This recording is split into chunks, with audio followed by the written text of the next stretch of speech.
What would you say is average time to get open in a home service business versus just because you've seen it directly with certain brands, the time frame to get up and running with a brick and mortar? What would you say those time frames are So I would roughly? say a good home service should get you out to training, operational training to really get your lay of the land and get your sea legs under you. That should be around like 3 to 4 months after signing your franchise agreement. A good concept should do that. Brick and mortar, it could be a little bit longer, right? I've seen 12 months. And it doesn't mean you don't go out to your operational training and have your own classes and things like that, but it's going to be longer. And I've seen it with every brand I've touched before. Yeah, definitely. Yeah, I'm in New Jersey, just getting permits for things, it just seems to take forever. I feel like either there's shortages or no one's in a rush. I'm not making any claims there, but it just, things tend to take forever. I feel like anytime a new brick and mortar location opens, check and see how long the other franchisees took to get up and running. I know we didn't talk about this, but just out of curiosity, if you're comfortable answering this question. So when you're looking at a brick and mortar business, obviously we talked about the differences, time to get open. It's obviously going to be a higher cost, but there is a difference in how that business is managed. In that, when I look at a brick and mortar business, everyone kind of is showing up to one location versus a flooring business, a home service business. There's almost like this, that one of the roles is logistics or almost like project management, because you got installers going this way, sales is going that way, you're going to a networking event, everyone's going in different directions. So would you say it requires a different skill set, almost like a project management, logistics type of skill set? I wanted to get your thoughts. Yeah, good question. I would say somebody that's really good at multitasking, right? And will be okay not being the SME, the subject matter expert with everything in the business, right? You've got to put your trust into somebody that's going to be handling the sales side of the business. You're not supposed to be the number one salesperson, right? You're supposed to hire salespeople that are skilled and do the sales side of the business. So you're not supposed to be the best at installing, right? I always encourage people on the first call, in the flooring business, you're not going to be the one swinging the hammer and installing floors. That's the least of what your skill set's going to be, right? I would say more so being that networker within the community, right? I've heard it said before, being the mayor of the town. I love that terminology. I think super smart and efficient, going out to BNI groups, business networking, incorporated groups to network with realtors, with contractors, with restoration companies, you name it. So depending on what that niche is in that industry, it's like operating in the same circles, because when they do see that vehicle around town, it's a drivable billboard. When they see that, that's what they're resonating. Love that. No, that makes a lot of sense. To wrap up the show, any other advice you'd give? So majority of the audience, we've polled the audience over the years, and it changes slightly, but it's a lot of corporate executives. People look to make the switch to either owning a business, right? Franchising is obviously in the mix, given the main topic of the show. But a lot of the audience it's the first time they've never owned the business. So what I hear quite a bit is we have a few Airbnbs, but I don't own a formal business. What other advice you would give to them, for those people looking to make that leap? Because I hear all the time, yes, I've been watching your show for 2 years and finally decided to give you a ring and learn more. So what advice would you give to those people that are on the fence and maybe not sure where to start? Yeah. No, great question, Giuseppe. What I'd say for people that are worried is, what else would you be doing? And I think there's no better time to bet on yourself. I've seen it happen where people have those golden handcuffs where they just feel reluctant. It says, I like my salary, I like my 401k. Yeah. But I've seen it before with close personal friends that come to me where it's, hey, laid off. Oh, why did that happen? Oh, private equity acquire the company, or budget cuts. There's always going to be these terminologies. The only way in life that you can bet on yourself is a small business owner. And I think, to your point, Giuseppe, I think a great platform that will catapult you to that is franchising, right? And there's so many different options out there. If you want to follow your passion, you want to be a Pilates franchise owner, do it. If that's something that you feel passionate about, I think it's perfect. But again, you don't have to have passion within that industry. I think the industry needs to have probably one of three things, right? It needs to make money. I think that's very important. I think it needs to fit into your lifestyle, and it also fits into the financial requirement you feel comfortable spending, because there's different avenues too, that plenty of avenues out there that you can fund this business based off you can even use your 401k. I'm sure you probably to your listeners about a Rob's loan where you can access 401 to start a business. So never think it's too late. Now here I am 40 and I'm always figuring out,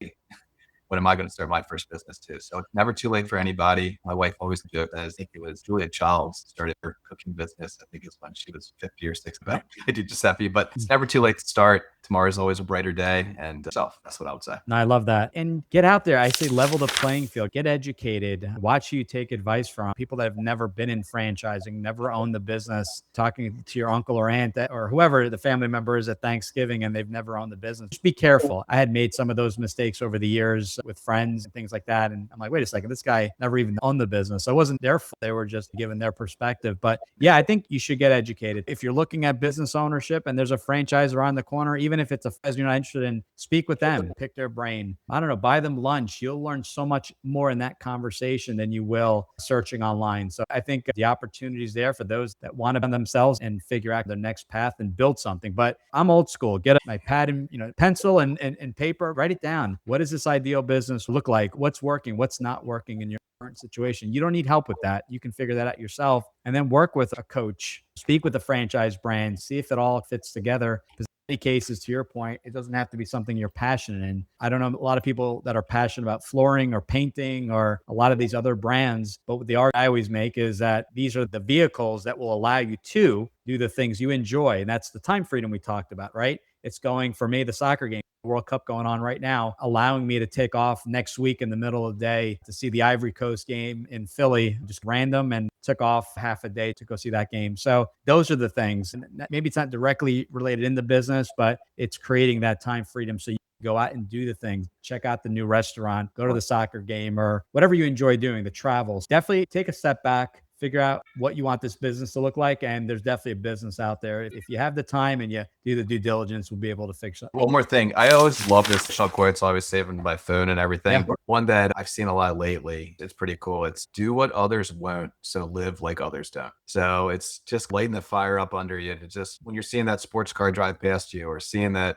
couple kind of buzzing by on their speedboat or anything, what do you think they do for a living? Or seeing that house around the block. It's funny. A really good book too, if you ever want to read it. It's called The Millionaire Next Door. I'm sure you've read this before. This is fantastic, right? It's where they've surveyed a bunch of individuals too. You probably figure that it's doctors and lawyers that live in the gated communities. It's not always the case, right? Times it's the home service business owners, it's the plumbers, it's the roofers. And if you look around in your general neighborhood, I'm sure you're going to see them at the country clubs too, because it's a business that is a need, not a want. And it's a great industry to be in. Love that book, by the way. That book comes up, coming up more and more often. It's a simple read, but it's funny, like who you think is the millionaire next door. And it's maybe not the guy with the flashy suit. It's the guy that's barely making it, that probably is the most well-dressed. Back in my Wall Street days, I feel you'd make 100,000 and people would spend 200,000 just to keep up with the wardrobe and going out and the fancy cars and things like that. So yeah, you'll be shocked. And then when you do meet the successful people, ask them what the journey looked like. Everyone likes to be the successful business owner. They want to be, back to soccer, Ronaldo, Messi, hear all these names, but they don't know what that journey looked like. It was never, maybe not going out on the weekends. It was training at 4 a.m. and training 7-8 hours a day straight. So it's finding out what it takes to get there, because it may not be a fit for you. You may not want to put in certain efforts with the startup, but with the franchise, I'm not saying it's easier, but this model is set up and you can hit the ground running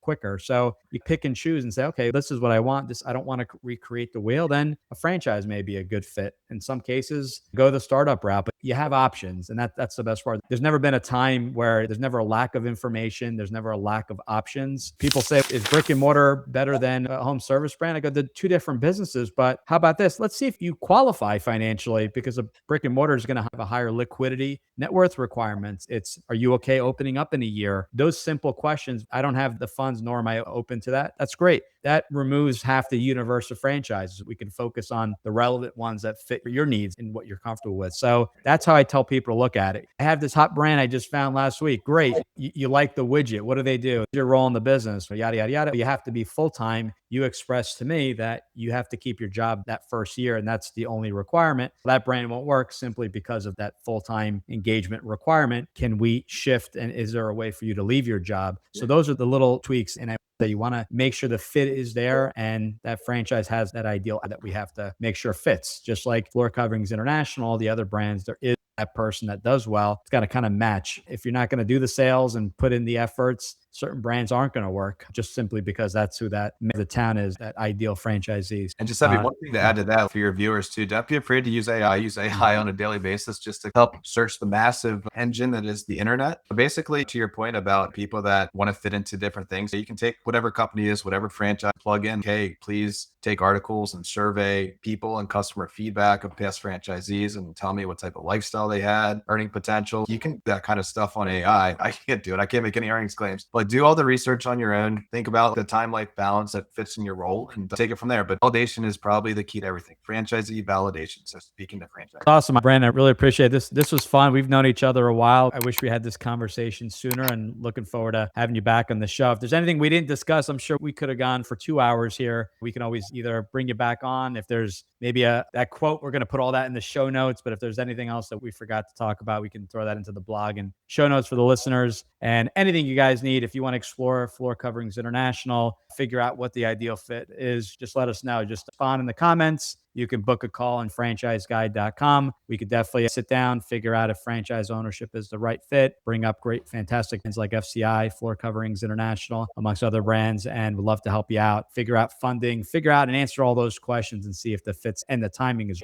more than glad to help you. So thanks again for coming on the show. This is awesome, and we'll definitely talk soon. Thanks, Giuseppe. Appreciate it. Thanks again. That's a wrap on this incredible conversation with Brandon Johnson. If this episode fired you up, subscribe and hit the bell. We've got more franchise insider interviews coming that will change the way you think about your career. And if you're ready to take the first step, book a free call at ggthefranchiseguide.com.